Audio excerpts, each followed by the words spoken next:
So there's the signature. I talked about the Cuban espresso.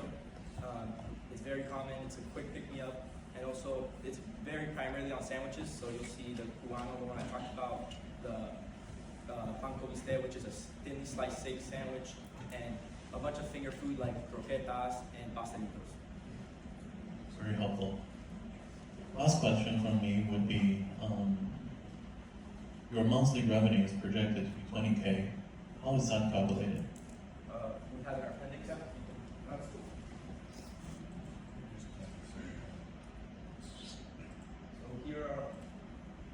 these are our startup costs and our monthly operating costs. And then on the next slide, we can show you the math how we got there. Yeah. Yeah. Yeah.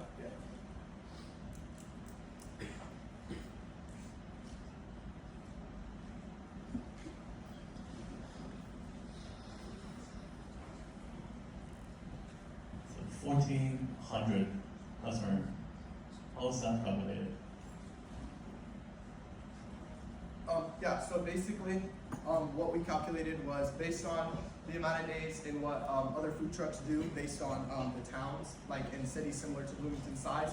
We calculated what the amount of customers would be per the hours that we were working and the times we were open. So then we calculated there'd be about 1,320 customers roughly per month. And then that's calculated the amount on average that we think they will spend. And then that was used to create what we thought our profit was going to be per person, and then calculated that to find out how much our revenue would actually end up being. Okay, so based on total population of Bloomington, and then other sales data from other food trucks? Yes, and then we calculated the percentage of people that are interested in Cuban food, as well as would be willing to try it, and would be reoccurring customers. And so we did that percentage of the population, which was around 19,000 people would be willing overall to try it. And then 19,000 people, of course, aren't going to show up, but then we were able to use that number to calculate what percentage. Okay, thank you. I actually have a quick follow-up question to that one. Yeah. When you say that you also looked at cities comparable to Bloomington, do you mean just in size, or do you mean size and the fact that they're college towns? Because that also varies a lot based on what part of the country you're in. Yeah.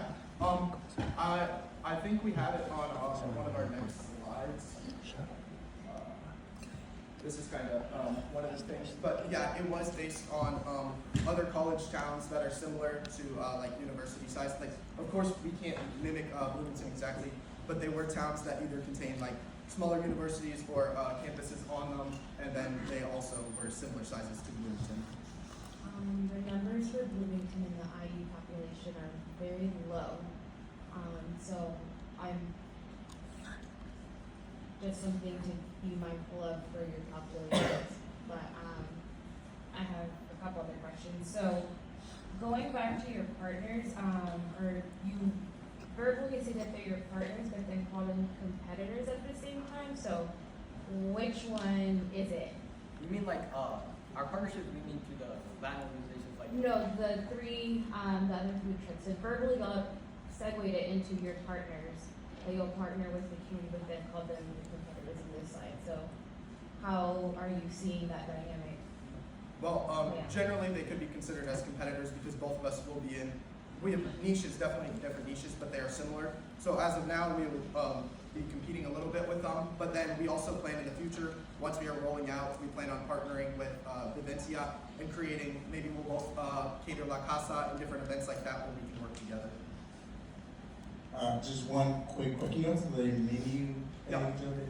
My only quick question, just for time, is thinking about just like inclusiveness of food, like who can eat it. I know one of them like has, or I'm thinking a lot of them may have like dairy in it. How do you think that would change your market or your customers or people that may be dairy free? Do you think that would change your numbers or your revenue that you bring in at all? And gluten free? We did equate people who are a vegetarian, and as you can see on the Cubano section, there is a little part that says you can replace the pork for like a mushroom.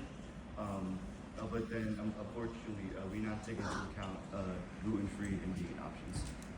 Yeah, and then of course, like in our first couple months, what we planned on doing was taking customer feedback, because of course we can't know exactly what everyone wants. So if we were hearing a large feedback of the majority of people being like, could you roll this out please? We'd be like, yeah, of course, we want to give you guys what you're able to eat and what you guys want to eat. So then we would probably add another item or change some items. That way they can fit those demographics. Thank you so much for your time. That's all the time we have. Thank you guys so much. Thank you.